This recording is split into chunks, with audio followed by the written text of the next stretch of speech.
SoA went for the map pool, which is normally something I do like, especially when you're the quote-unquote inferior team. You should pick a battleground where you can maybe snowball ahead early, and Sky Temple is definitely one of those.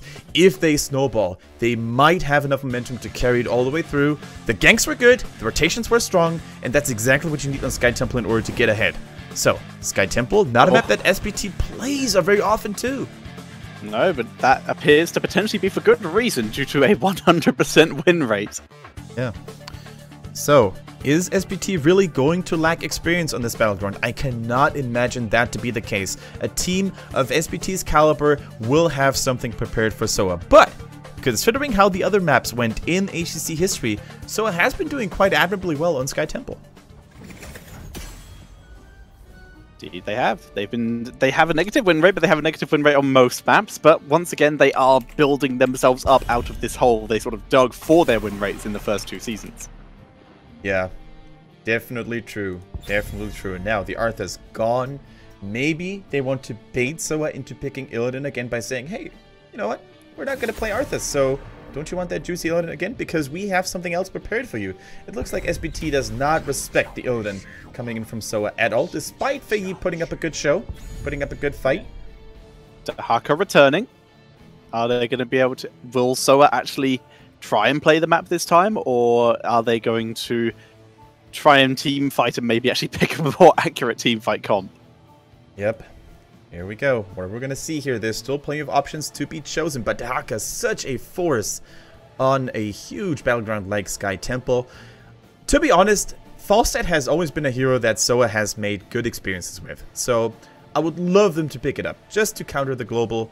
And Brightwing, you know, she is decent, but I don't think she should be the normal hero to set up, or to be set up against the Dahaka in the first place. I would go for the Falstad.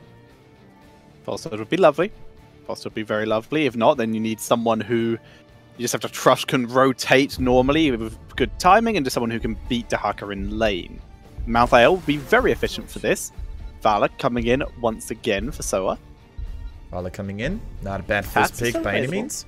That's cool, you know. Just take something away from SPT. Just take the Tassadar away. Melody Z has been doing outstandingly well in that hero. SPT in general relied a lot on the double support, so why not just use the enemy team strategy against them? I like the approach by SoA.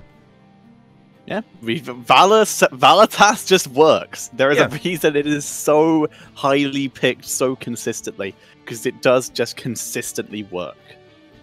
Alright, so it's going to be interesting to see what kind of playstyle SPT is about to choose now that their, you know, normal go-to, their normal standard is getting picked away by SoA. Are they going to play a different double support comp, or are they going to rely on something completely different? Melody C, he almost plays any hero there is available. He could go for the Medivh, he could go for a classic carry. What is he going to pick? We're going to find out very soon. Uther and Greymane. Once again, this is probably the most standard draft we've had today. Yeah. Both teams going for either sustained team fight in the form of the Vala Tassadar, or very nice lockdown and pretty decent team fight anyway in the form of SPT's Uther, Greymane, and Dahaka. Now, it wouldn't surprise me if SPT decided to ban out the Auriel simply to deny the classic trifecta here. That could work for SoA. Or are they going to ban out maybe the likes of, let's say, I don't know, are they going to ban a second support? I don't think so. Hard to say. If they don't ban a second support, then I definitely think they need to try and abuse the Uther more with some more AoE damage. I wouldn't hate like a double, even though like double tank, double support is so consistently good in China. I wouldn't hate them going for a really strong single tank, like a Muradin or an ETC, and picking Lunara for just a little bit of spread damage. You know what I'm looking forward to, Thatcher, with seeing this much Tassadar all over the place? I want to see the introduction of Kel'Thuzad in the competitive meta. He has a talent called Strip Shields, and that is probably one of the few talents next to Varian's Shattering Throw that can single-handedly demolish enemy shields, and it is available at level 7 too, so it comes in relatively early. Yep, I'm a big fan of it. I like it. I believe Morales, though, is getting an anti-shield talent late with the rework, right? She gets like an EMP grenade. Yeah. I think it might even come at level 4, my bad. I think it comes at the same talent tier as the Phylactery, so let me double check. But yeah, Kelth no, is it's definitely not the same one. It's definitely not the same one as the phylactery, because I looked at him yesterday and it was on a different level. No, it is the phylactery. It is level 4. Is? Yeah. Oh, okay, bad. Kel'Thuzad, are you looking forward to him being played in competitive? Because I am. He's such a skill-based hero. He's a mage, so it seems less likely, but he's a very C-heavy mage. Seems like he will do what Jaina does, but safer. So I'm kind of down.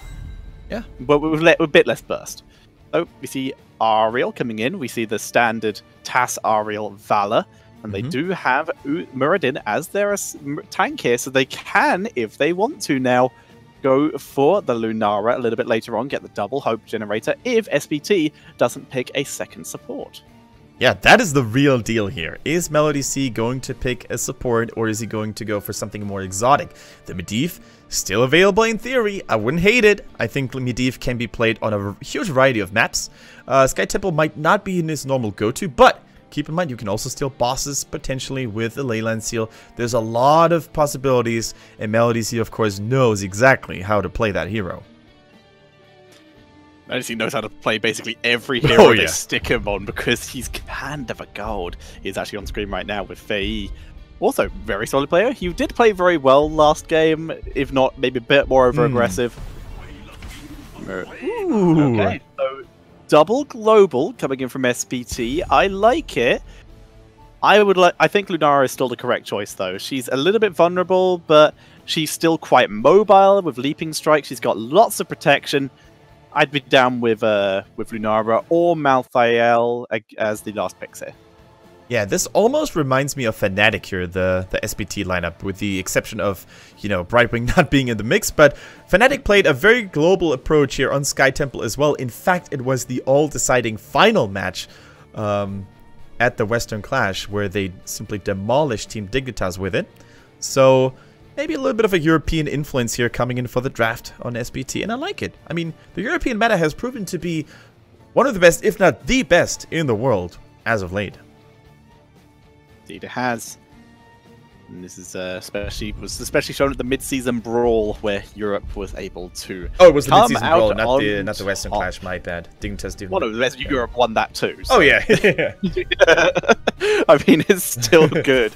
And there's the Malthael. I'm still really down with this. It's still AoE damage, still damage over time. It's still going to be potentially a little bit more difficult for Uther to keep up with. Maybe we will see the first showing of Throwing Shade, but otherwise the extra damage over time is going to be a huge deal and a lovely bit of hope generation. And of course, you can never count out the anti-healing mechanic that Malthael normally brings to the table against heroes like Dehaka. Shutting down his cell field, shutting down the adaptation potentially could be a huge deal, but as a result, Dehaka can also just adapt, which is normally what he does, and he can pick isolation to shut down the Malthael. It's a really cool crisscross countering between those two heroes, right? Which two heroes are you like that out? Dehaka and Malthael, because Malthael can shut down the healing of Dehaka, but Dehaka, he can just go for the isolation and shut down Malthael. Very true. Like you said, they both have a certain rivalry. In lane, Malthael should win unless Dehaka can land the tongue and pull into tower range. Yep. In team fights, if Dehaka lands the isolation early or even after the Tormented Souls, it completely prevents the Q heals. Very true. So, ladies and gentlemen, this is going to get into a heated series because everything's on the line here for SoA if they want to take at least 1 point home. If they lose once more, they're not going to get anything out of it, and SPT is going to claim the top of the league all by themselves. So, get hyped, get ready for game number 2 between SPT and SoA.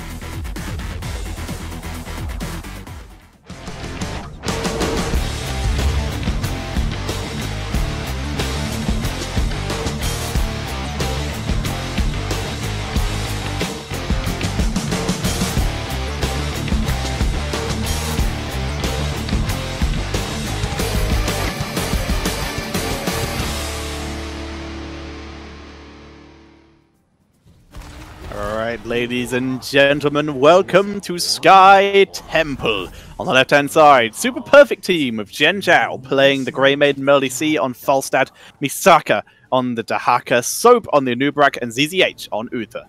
And in the reds, we see SoA. Can they make it a tie? We're going to find out with Fei on the Malthael. We have Ariel playing by Uncle G. We have TY on the Tassadar, Spark BZ on the Muradin, and Molly once again on the Valet. Poor guy. I feel a little bit sorry. He's probably like, guys, I can play other heroes too, can I? No! Play Vala. Get some kills. Vala is good. Give statistics, please. As they move up to mid, as we do see SoA moving straight for the mid fight. They do have a very solid early level 1 fight. I think SPTs might be a little bit better, so that was risky from SoA due to the fact that they're healing straight out the gate, whereas SoA's is reliant on Vala doing a big chunk of damage straight away. Right, and let the wave clear begin in the middle lane. We see already a nice shield on Molly, keeping him safe and sound. Tassadar then rotating very quickly to the bottom lane. It looks like we're going to have that duel here between Tassadar and the Dehaka, which is kind of nice for Dehaka because he should normally win that trade. I guess Malthael would have been a little bit of a different story, but looks like the triple man push in the bottom lane is about to get real. I like the rotation setup so far for SoA, because if you manage to get a lot of pressure down in the bottom lane early on, you're going to be in a fabulous spot for that second temple phase. Indeed you will be, and this is the idea. Both teams, though, for now, quite passive. They've dropped a little bit of poke damage, but no one has super heavily committed looking for those early kills. Even this move into the bot lane was simply just a poke Misaka. There was no way they were going to be able to pick up a kill there. And now I'm quite interested in seeing who's going to stay bottom against that Dehaka, because keep in mind, SoA does not have any globals at their disposal. So once Dehaka decides to join in, you're going to have to be very patient until your 5th person decided to join the fray, or you're just going to have to retreat altogether and focus elsewhere on getting the value. Looks like it's going to be TAS. This is due to the fact that he is the fastest in terms of the wave clear, so he has won't have to stick around as long. He can just clear the wave and rotate up straight away. The Haka's already come, though. Molly, clutch heal by Uncle G to keep him alive, but he's having to kite a long way back. Zhen Zhao dropping some good damage. It looks like Uncle G will not suffer. The clutch heal to save himself, and TAS has arrived. Yeah, Tassadar is like, yeah, I got this, guys, and everyone else is just probably gonna, you know, frown upon him, be like, yeah, we could have needed you a little bit earlier, but everything's good for Uncle G. He did not fall, managed to stay alive with a sliver of health, and all the while, Malthael was chilling top, getting temple value, and this is huge for SoA right now, because now, coming back refreshed and rejuvenated, they can finally contest the shrine again, and Malthael is already on his way. Big stun lock onto Muradin, gets destroyed, but Soap is killed in kind. And now we see SoA moving forward. Dehaka doesn't have enough essence to stick around. ZZH goes down, and SoA reclaiming this middle temple. Tactical feeding here on the side of Muradin, all calculated, all planned. They trade very cleanly with a 2-for-1, and they also managed to get the last final shots of this temple. So looks like SoA came well prepared into this map. They're looking strong, Tetra. So far, they are in fact looking strong, even without that global potential. They have a much better team fight composition than last game, and they're this time using it to great effect. Yeah, there we go. And Tassadar doing a fantastic job. TY, that is. Falset flying in. Melody C joining the fray, and Faye, is he gonna make it out alive? Looks like it. 1 and potentially 2 auto attacks away from death, but he is able to escape. And that is huge. SoA needs to basically preserve and maintain the level of momentum they're currently riding on. If they start falling apart, if they start, you know, getting staggered in their deaths, no, they have to abandon this. No way. Okay. Whew. Yep, they are out. They did kill 1, unfortunately, which does actually help SPT. The SPT can come back to that later, unless SoA can either be sneaky or move in and just try and grab that nice or move in after a team fight if they are able to pick up a kill. Because, once again, once the bot temple spawns, there is a big thing with if a team's able to win a fight or are going to hit 10 first, they do the boss. SPT are now in a position where they are behind. SoA are rushing their way towards their level 10, and there's a small possibility that unless SPT take it now, which they have done because they had to, because if they hadn't, if they had lost a team fight, or if SoA were about to hit level 10, SoA could grab the boss and the Siege Giants and the Temple with their level 10. Yeah, we could already see that Tassadar completed the first step of his questing talent, the Scion Fusion, getting a larger radius now on all of his Psy Storm. Once he hits 1,000 damage accumulated total, he's also going to deal more damage with every Side Storm. And we have seen China actually favoring this kind of the build over the standard Tempest Will auto attack build quite a lot. Only Melody C in the last game decided to go for the good old standard auto attack build. That is the case. Temple spawning in the bottom lane. Already decent positioning for SoA. They're already rotating down there due to their mercenary camp had already pushed up top to the point where they couldn't soak any XP. This does, however, mean that while this fight in the bot lane is happening, the mercenary camp from SPT will be pushing top basically unattended. But shots already being taken. Shots being fired here from the bottom temple, and already the XP is starting to get pretty crazy for SoA. If they continue this trend, they're going to have their heroic abilities up sooner. Touch of Death here, by the way, for Malthael. Keep the anti-healing in mind. It is so huge if used in time against those massive single target heals from Uther, and of course the self-heal provided by Dehaka. Bottom fort is going to fall, and already top is being defended. Malthael needs to be careful, though. I think he was cocooned. He's not in the never mind. Position. Oh, he's dropping the Tormented Souls.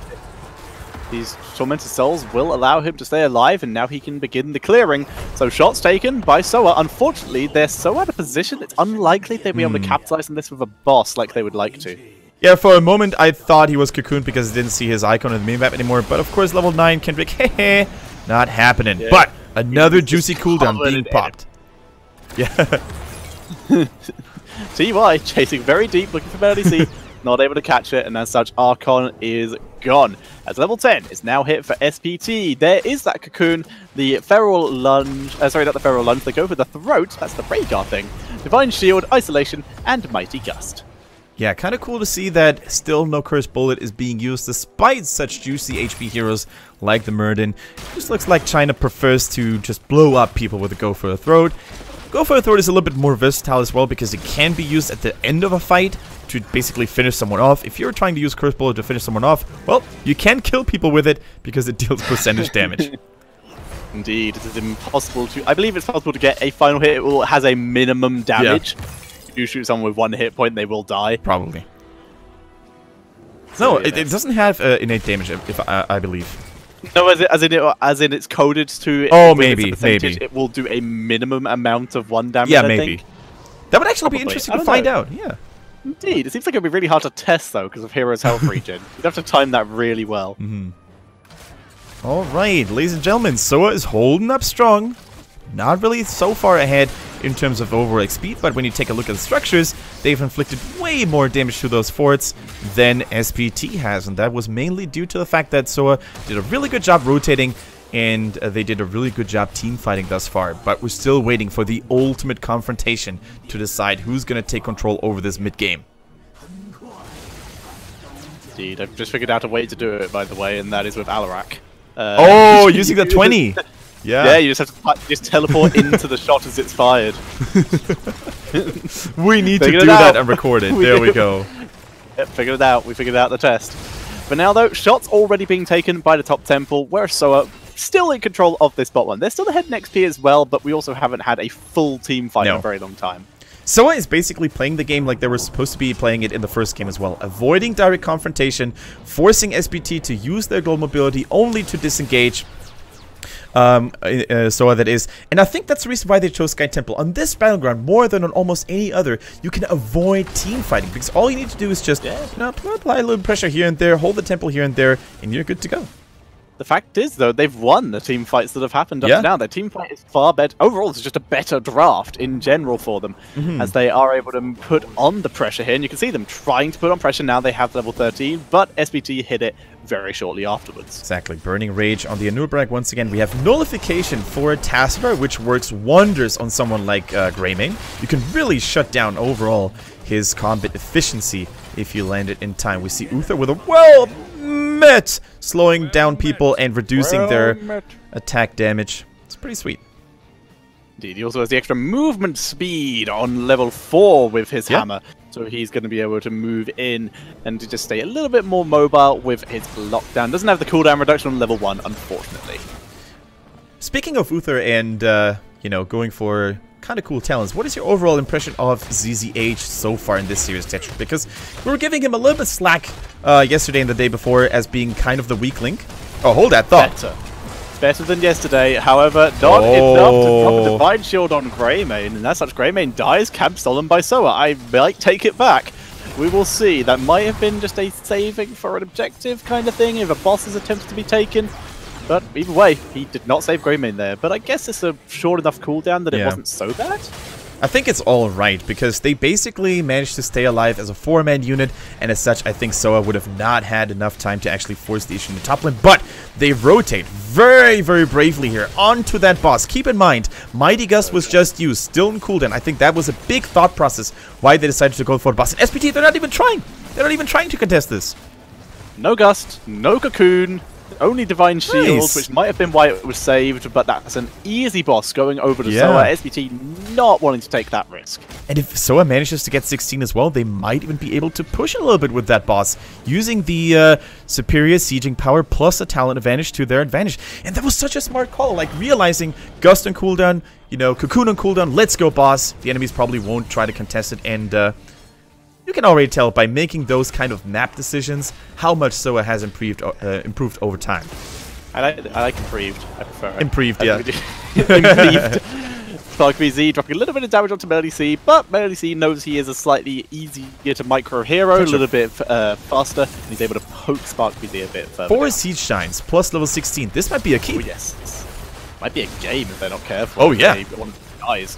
Boss still very low health. If SoA get a kill, they can try and end, but right now it's just much safer to pull back. They're not. No one's out of position. SPT too good to get caught out like that, and they also have to deal with this little one up here. dehaka going for a sneaky counter play here in the top lane, getting some towers, causing SPT to get a lot closer to the 16, which they desperately need.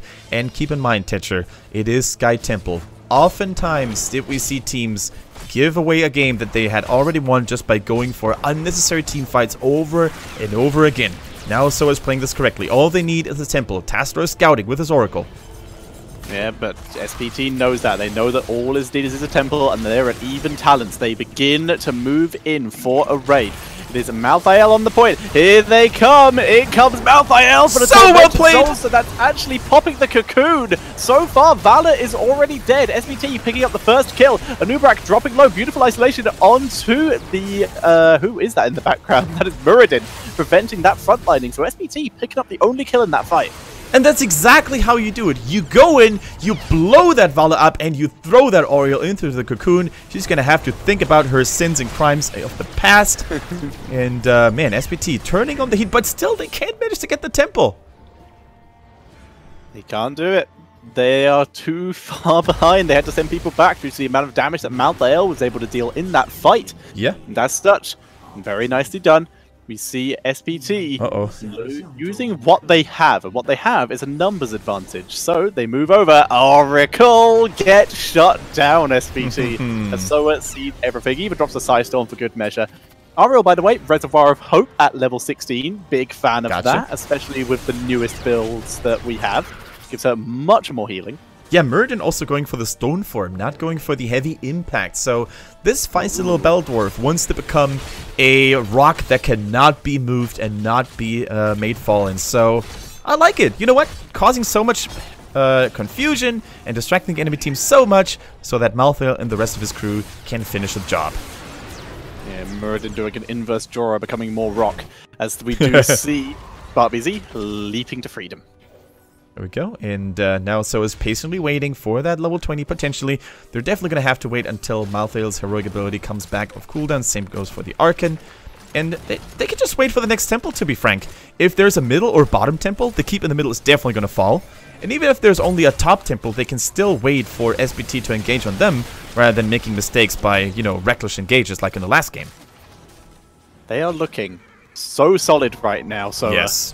SoA solid as they move in, steal the camp, nice and easy. They have XP advantage, they're comfortable, they have mobility. Stolen, leaving, done. Ooh. This is the best case scenario for SoA here. If they don't split too much, and if they don't get caught isolatedly, then I think they can definitely destroy that middle keep simply by holding middle.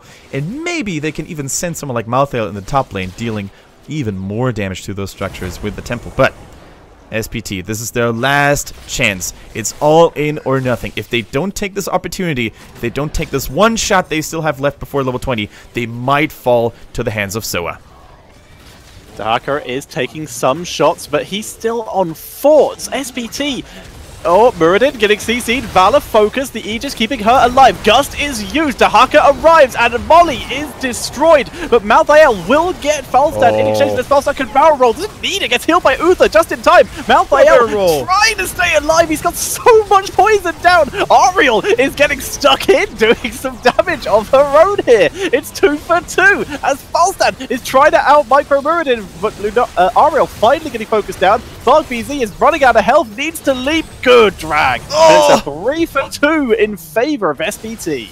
Can they do it though? TY and Uncle G, the only survivors left, and they almost had this middle key, but in the end, it was just so well executed by SPT, but they also took so many casualties. No more healers left available, and Dahaka is forced to defend. I think this is enough for the two supports from SoA to basically contest this middle temple once again. They're doing it. They're having a bit of a party, trying to fight off early C. Soap is very low here, but Dahaka can do exactly this and come in. Dimensional shift, but now that Aegis is only delaying the death of Uncle G. He heals himself. Wait. Forceful isolation. Down he goes. Uh-oh, that's bad news.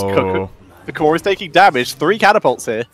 Yeah, but the cocoon was good, and I'm not sure if Tassadar is going to be able to survive this. Nope. Down he goes. Perfect execution. And SoA is now running the risk of actually losing people over and over again. But the most important thing for SPT, they didn't lose the keep in the middle. Can you believe it, Tetcher?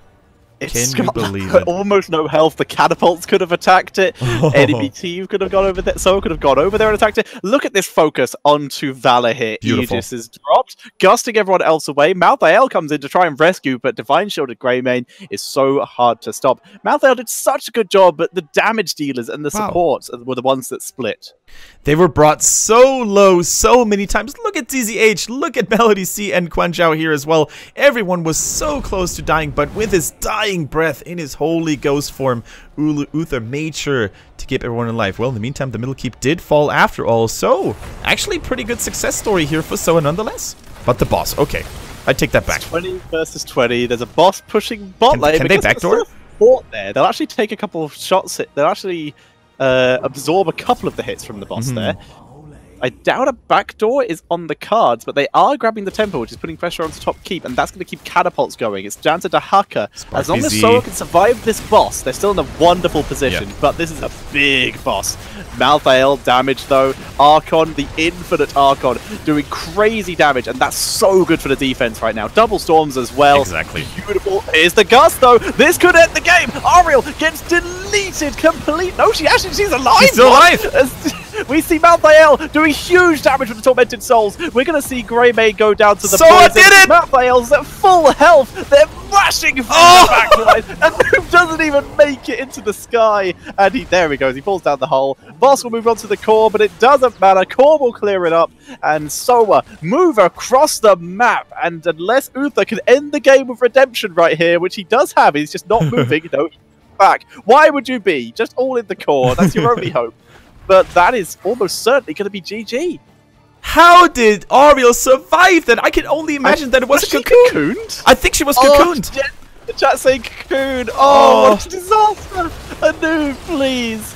Either way, there's the core dropping down. 20 seconds till the next hero's alive. That's not enough. And that is going to be GG. SoA evening up the score and keeping... Tass died somehow, keeping that 1-1 with SPT, and they stay tied in first place. SPT dropped the soap here, but SoA did not pick it up. The cocoon was unfortunately the one turning point that helped SoA to survive this onslaught. Everything they put on the line was on Ariel, but the cocoon made sure that she stayed alive unintentionally. And SPT, once again, not managing to secure themselves the top 1 spot. SoA holding strong. SoA indeed hold strong. Absolutely fantastic. They stay in that tied first place. Absolutely brilliant. And now we are down to the final series of the day. It's going to be RPG versus Beyond the Game. If either of these two teams actually get a 2-0, they will join Super Perfect Team and SoA in that tied first place. Crazy. I don't even know what to say at this point. HGC China continues to be the league of ties. And if anyone had asked me before the start of this season whether SoA would be able to hold their own against SPT, I would have sent them to the mental asylum and think about Heroes of the Storm a little bit more. But looks like we're the ones being completely wrong and underestimating the power of SoA. And as you said, Tetcher, another good series is right around the corner. RPG against BTG. And I do want to say this. BTG, out of all the new coming teams to ever enter the arena that is HGC China, they look the most promising and the strongest. They're certainly the most aggressive. We can absolutely say that. I will say, we have now seen like some of the heroics. We have like a list of heroics that are considered to be the most game-changing and impactful. Sanctification is on there. Cocoon is on there. We have now seen Sanctification lose the team that used it a game. If we Dignitas sanctificationing on the death zone, and as such the sappers walked past them for the game. Now we've seen Cocoon lose a game for the team that used it by cocooning the blow-up target. Yeah, it could have all ended so much differently if only Aurel had died there.